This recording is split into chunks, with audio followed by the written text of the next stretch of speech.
হে দোকানদার কলা কত করে? হ্যাঁ 70 টাকা কেজি। আর আঙ্গুর এই রোজা আছি কয় কিনে। আর খেজুর খেজুর খেজুর কত করে? 30 টাকা পোয়া। মোর থেকে না গোলাপ হয় মানে ওই তো মরতে পারো না গোলা। তরমুজ 40 টাকা। আর বাড়ছে হ্যাঁ 30 টাকা কেজি আসাল কয় কি গো। কিন্তু ওসব তেলে কম তেলে খেজুর তো দিয়ে দিতেছে নাকি? খেজুর না আনলে খেজুর না খেজুর স্বাস্থ্য করে ভালো আছে।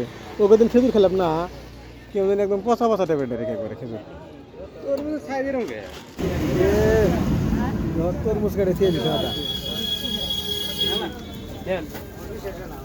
কি তরমুজ কেজি 30 টাকা। না 30 রোজার টাইমে না লাগবো।